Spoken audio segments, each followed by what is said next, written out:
warahmatullahi wabarakatuh. Halo teman-teman, pada video kali ini saya akan menjelaskan dua pokok materi.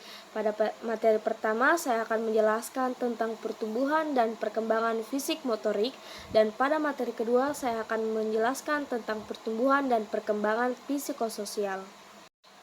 Baik, langsung saja pada materi pertama saya akan menjelaskan tentang pertumbuhan dan perkembangan fisik motorik.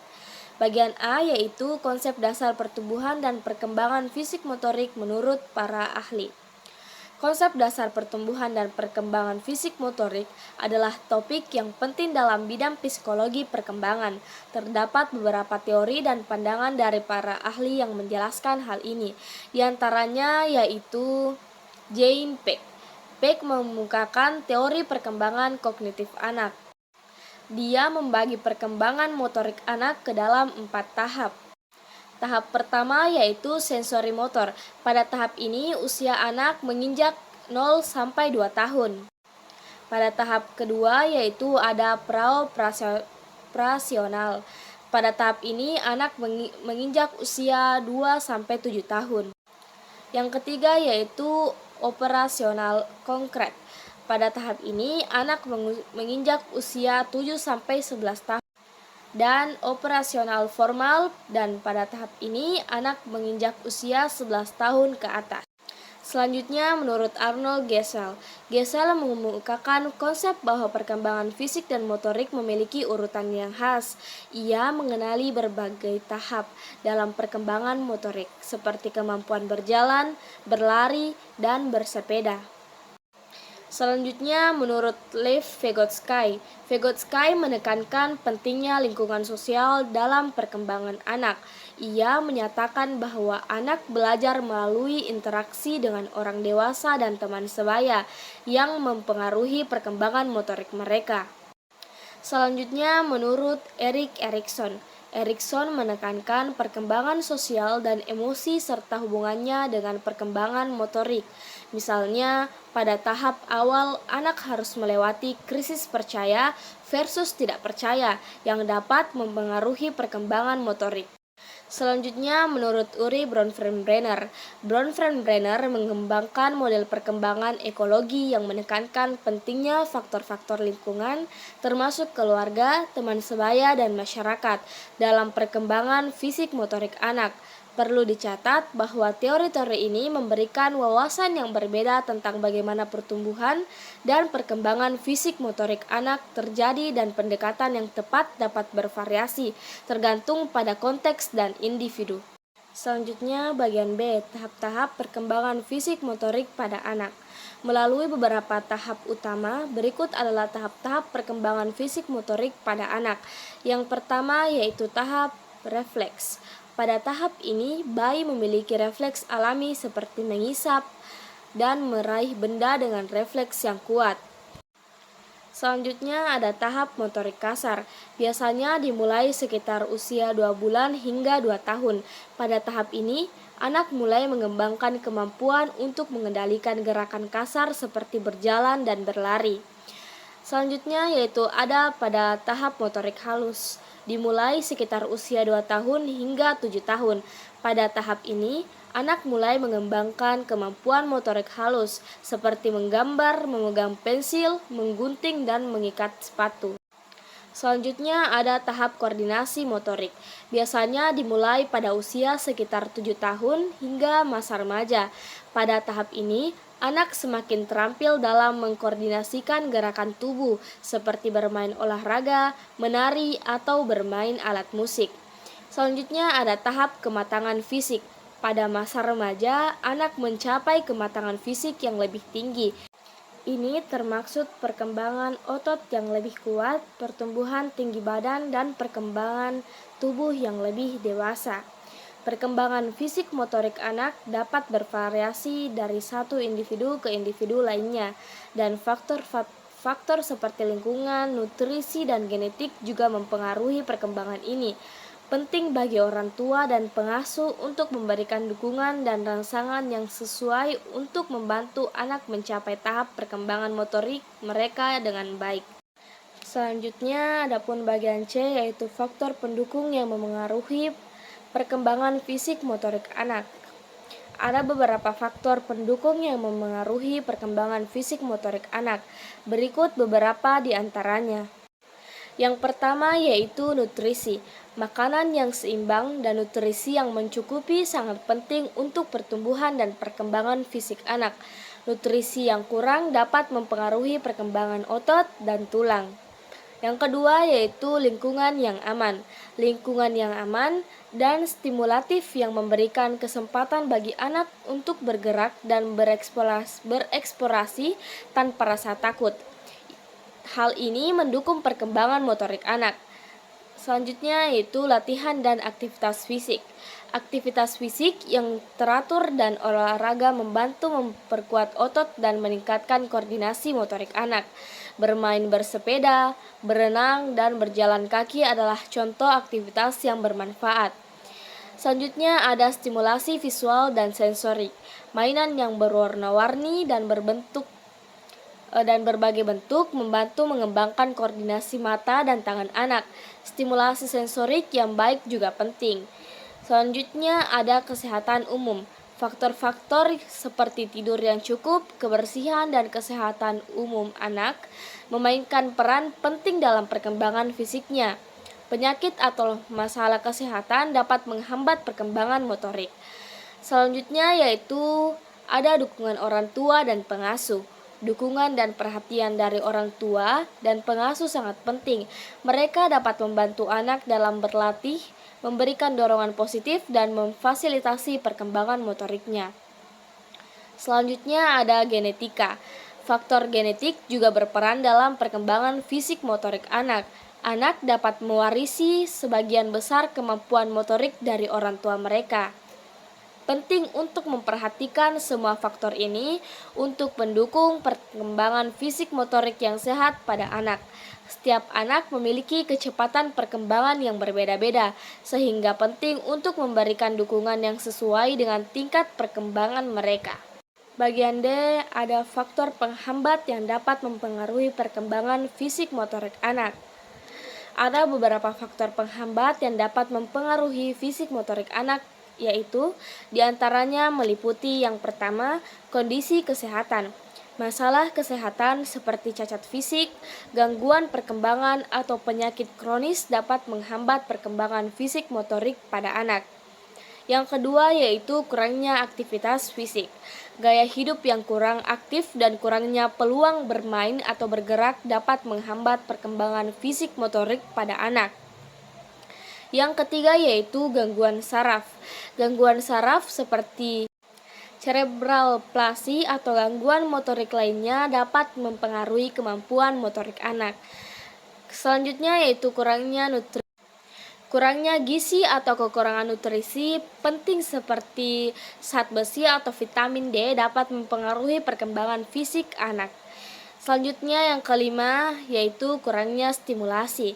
Anak yang kurang mendapatkan rangsangan fisik seperti bermain dan eksplorasi mungkin mengalami perkembangan motorik yang lebih lambat. Selanjutnya yang keenam yaitu gangguan perkembangan. Beberapa gangguan perkembangan seperti autisme dapat mempengaruhi perkembangan fisik motorik anak. Yang ketujuh yaitu faktor genetik. Faktor genetik juga dapat memainkan peran dalam perkembangan fisik motorik anak. Penting untuk mengidentifikasi faktor-faktor ini dan memberi perawatan atau dukungan yang sesuai untuk membantu anak mengatasi hambatan dalam perkembangan fisik motorik mereka masing-masing. Materi selanjutnya yaitu pertumbuhan dan perkembangan psikososial. Adapun konsep dasar pertumbuhan dan perkembangan psikososial menurut para ahli yaitu adalah wilayah penelitian yang luas dalam psikologi dan ilmu terkait. Para ahli telah mengembangkan berbagai teori yang menguraikan prinsip-prinsip dasar dalam pemahaman perkembangan psikososial. Beberapa teori yang penting dalam hal ini antara lain yang pertama yaitu teori perkembangan psikososial oleh Erik Erikson. Erikson mengemukakan bahwa individu melewati serangkaian tahap perkembangan psikososial sepanjang hidupnya. Setiap tahap melibatkan konflik psikososial yang harus diatasi, seperti percaya versus tidak percaya, identitas versus peran-peran identitas, dan sebagainya. Selanjutnya, teori perkembangan kognitif oleh Jane Pett. Meskipun lebih fokus pada perkembangan kognitif, teori Peck juga mempertimbangkan aspek-aspek psikososial. Ia mengembangkan tahap-tahap perkembangan kognitif seperti tahap sensorimotor, pra-pertumbuhan, operasional, konkret, dan operasional formal yang mempengaruhi pemahaman individu tentang diri mereka dan interaksi sosial. Selanjutnya, teori perkembangan sosial oleh Lawrence Kohlberg. Kohlberg mengembangkan teori perkembangan moral yang menunjukkan bahwa individu melewati serangkaian tahap perkembangan moral, dari orientasi hukum dan kebebasan hingga prinsip moral universitas. Teori selanjutnya yaitu teori perkembangan sosial oleh Lev Vygotsky. Vygotsky menekankan pentingnya peran lingkungan sosial dalam perkembangan psikososial. Konsep zona perkembangan dekat atau proksimal menekankan bahwa individu berkembang melalui interaksi dengan orang lain. Selain teori-teori ini, banyak ahli lainnya yang telah berkontribusi pada pemahaman kita tentang perkembangan psikososial. Pemahaman tentang konsep dasar ini membantu kita memahami bagaimana individu tumbuh dan berkembang dalam aspek-aspek sosial, emosional, dan psikologis sepanjang hidup mereka. Selanjutnya, ada pun tahap-tahap dalam perkembangan psikososial pada anak, melibatkan serangkaian tahapan yang dipelajari dan diamati oleh berbagai ahli psikologi. Beberapa tahap perkembangan psikososial utama pada anak antara lain yaitu 1. Pada tahap bayi 0 sampai 1 tahun. Pada tahap ini ada kepercayaan versus ketidakpercayaan. Bayi membangun kepercayaan terhadap orang lain melalui perawatan dan interaksi positif. Ketidakpercayaan bisa muncul jika kebutuhan dasar tidak terpenuhi. Selanjutnya yang kedua yaitu ada tahap balita pada usia 1 sampai 3 tahun. Pada tahap ini ada otomoni versus ragu-ragu. Anak-anak belajar mengendalikan tindakan fisik dan mengembangkan otonomi. Ragu-ragu bisa muncul jika mereka merasa terlalu terkendali. Selanjutnya yang ketiga ada tahap prasekolah 3 sampai 6 tahun. Pada tahap ini, inisiatif versus rasa bersalah. Anak-anak mulai mengembangkan kemampuan mengambil inisiatif dalam aktivitas. Rasa bersalah bisa muncul jika mereka merasa tindakan mereka tidak diterima. Selanjutnya yang keempat, tahap sekolah awal, usia 6 sampai 12 tahun. Pada tahap ini ada kompetensi versus rendah diri. Anak-anak belajar keterampilan akademik, sosial, dan fisik. Rendah diri bisa muncul jika mereka merasa tidak berhasil. Selanjutnya yang kelima ada tahap remaja, 12 sampai 18 tahun. Dalam tahap ini ada identitas versus peran konfusi. Remaja mencari identitas mereka dalam eksplorasi berbagai peran. Konfusi identitas bisa muncul jika mereka tidak dapat menemukan jati diri. Selanjutnya yang keenam ada tahap dewasa awal pada usia 18 sampai 40 tahun. Pada tahap ini, keintiman versus isolasi. Pada tahap ini, individu mencari hubungan yang mendalam dan inti dengan orang lain. Isolasi sosial dan emosional bisa muncul jika gagal mencapai keintiman. Tahap selanjutnya yaitu tahap-tahap awal, usia 40 sampai 65 tahun. Dalam tahap ini, produktivitas versus kemacetan. Orang dewasa pertengahan berusaha mencapai tujuan dan memberikan kontribusi positif kepada masyarakat. Kemacetan bisa muncul jika merasa gagal. Tahap selanjutnya yaitu tahap dewasa lanjut usia 65 tahun ke atas. Dalam tahap ini integrasi versus putus asa. Orang tua berusaha mencapai keselarasan dengan kehidupan yang telah mereka jalani. Putus asa bisa muncul jika mereka merasa kehilangan makna. tahap-tahap perkembangan psikososial ini adalah panduan umum untuk memahami perkembangan anak, tetapi penting untuk diingat bahwa setiap individu berkembang dengan kecepatan yang berbeda-beda dan bisa mengalami tahap-tahap ini dalam urutan yang berbeda. Selanjutnya, adapun faktor pendukung yang memengaruhi perkembangan psikososial anak. Perkembangan psikososial anak dipengaruhi oleh berbagai faktor pendukung yang dapat berperan penting dalam membantu anak tumbuh dan berkembang secara sehat. Beberapa faktor pendukung tersebut meliputi yang pertama yaitu keluarga. Lingkungan keluarga yang aman, penuh kasih sayang, dan mendukung sangat penting dalam perkembangan psikososial anak. Kualitas hubungan antara orang tua dan anak serta dukungan emosional yang diberikan oleh keluarga memiliki dampak yang besar. Yang kedua yaitu interaksi sosial.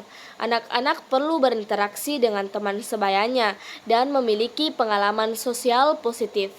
Interaksi ini membantu mereka memahami norma sosial, belajar berbagi, bekerja sama, dan mengembangkan keterampilan sosial. Yang ketiga yaitu pendidikan. Lingkungan pendidikan yang baik di rumah maupun di sekolah dapat membantu anak mengembangkan keterampilan kognitif dan sosial. Pendidikan yang baik juga mendorong rasa percaya diri dan rasa pencapaian. Selanjutnya keempat yaitu ada keterlibatan orang tua. Orang tua yang terlibat dalam kehidupan anak seperti mendukung pendidikan anak, berpartisipasi dalam aktivitas anak, dan berbicara tentang isu-isu penting, memberikan dukungan penting untuk perkembangan psikososial anak. Selanjutnya yang kelima ada keamanan dan stabilitas. Anak-anak memerlukan rasa aman dan stabilitas dalam hidup mereka. Perubahan yang konstan atau situasi yang tidak stabil dapat mengganggu perkembangan mereka. Selanjutnya yang keenam, model peran. Anak-anak seringkali meniru perilaku orang dewasa di sekitar mereka. Model peran yang baik dan perilaku positif dari orang tua dan peran model lainnya dapat membantu dalam membentuk nilai dan sikap anak. Selanjutnya, dukungan emosional. Memberikan dukungan emosional yang sehat dan memberi anak kesempatan untuk berbicara tentang perasaan mereka yang penting dalam mengembangkan kesejahteraan emosional dan sosial mereka. Selanjutnya ada akses ke sumber daya. Akses anak-anak ke sumber daya seperti layanan kesehatan, pendidikan yang baik, dan aktivitas ekstrakurikuler dapat membantu mereka mengembangkan berbagai keterampilan dan minat. Selanjutnya ada budaya dan nilai. Faktor budaya dan nilai dalam keluarga dan masyarakat dapat memengaruhi perkembangan anak. Memahami dan menghormati nilai-nilai budaya dan mendorong dialog terbuka dapat membantu anak mengembangkan identitas mereka dengan sehat. Selanjutnya ada kesempatan bermain. Bermain adalah cara penting bagi anak-anak untuk belajar dan mengembangkan keterampilan sosial, kognitif, dan fisik. Memberikan kesempatan bagi anak untuk bermain penting dalam perkembangan psikososial mereka. Faktor-faktor ini bekerja sama untuk membantu anak tumbuh dan berkembang dalam aspek psikososial mereka, dan peran orang dewasa, baik itu orang tua, guru, maupun anggota masyarakat sangat penting dalam memberikan dukungan yang dibutuhkan. Selanjutnya, faktor penghambat yang memengaruhi perkembangan psikososial anak. Ada beberapa faktor penghambat yang dapat memengaruhi perkembangan psikososial anak. Ini adalah hal-hal yang dapat menghambat atau mengganggu perkembangan sosial, emosional, dan psikologis anak. Beberapa faktor penghambat tersebut meliputi: pertama, keluarga dan disfungsional. Konflik kekerasan dalam rumah tangga, perceraian, atau masalah lain dalam keluarga dapat mengganggu perkembangan psikososial anak. Selanjutnya ada kurangnya dukungan emosional. Kurangnya dukungan emosional dari orang tua atau pengasuh dapat menyebabkan anak merasa tidak dihargai atau dicintai. Selanjutnya yaitu ada trauma atau melontarkan. Trauma mengungkapkan secara fisik, emosional, atau seksual dapat memiliki dampak yang serius pada perkembangan psikososial anak. Selanjutnya ada isolasi sosial. Ketidakmampuan untuk berinteraksi dengan teman sebaya dan terlibat dalam aktivitas sosial dapat menghambat perkembangan keterampilan sosial anak. Selanjutnya ada kemiskinan. Kondisi ekonomi yang sulit dapat mempengaruhi perkembangan anak dengan cara mengganggu akses mereka ke sumber daya, pendidikan dan lingkungan yang mendukung. Selanjutnya ada konflik sosial dan budaya. Konflik di masyarakat atau tekanan dari budaya yang berlawanan dengan nilai-nilai keluarga dapat mengganggu perkembangan anak. Selanjutnya ada kesehatan fisik dan mental yang buruk. Masalah kesehatan fisik atau gangguan mental pada anak dapat menghambat perkembangan psikososial mereka. Selanjutnya ada perilaku yang merugikan. Paparan anak pada perilaku merugikan seperti penggunaan narkoba, alkohol, atau kekerasan di lingkungan mereka dapat berdampak negatif. Selanjutnya, pendidikan yang buruk. Akses terbatas terhadap pendidikan yang berkualitas dapat membatasi perkembangan kognitif dan sosial anak. Selanjutnya, gaya pengasuh yang tidak mendukung. Gaya pengasuh otoriter atau kurang mendukung perkembangan anak dengan baik dan dapat menghambat perkembangan psikososial. Penting untuk mengidentifikasikan faktor-faktor ini dan mencari bantuan jika diperlukan untuk mengatasi hambatan perkembangan psikososial anak. Upaya untuk menciptakan lingkungan yang aman, mendukung dan positif serta memberikan dukungan emosional yang sosial yang diperlukan dapat membantu mengatasi faktor penghambat ini. Adapun kesimpulan dari dua materi tersebut, yang pertama kesimpulan pertumbuhan dan perkembangan fisik motorik adalah bahwa individu mengalami perubahan fisik dan motorik sepanjang hidup mereka. Pertumbuhan fisik terjadi selama masa anak-anak dan remaja meliputi peningkatan tinggi badan, berat badan, dan perkembangan organ tubuh. Sementara itu, perkembangan motorik melibatkan perolehan keterampilan gerak seperti berjalan, berlari, dan bermain. Pada usia yang lebih tua, terjadi penurunan kemampuan fisik dan motorik yang merupakan bagian dari proses penuaan.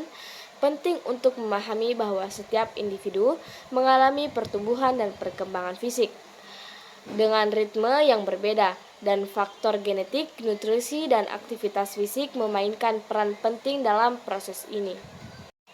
Adapun kesimpulan pertumbuhan dan perkembangan psikososial adalah bahwa ini adalah proses kompleks yang melibatkan interaksi antara faktor-faktor fisik, psikologis, dan sosial yang memengaruhi perkembangan individu, meliputi perkembangan emosi, sosialisasi, identitas diri, dan hubungan sosial.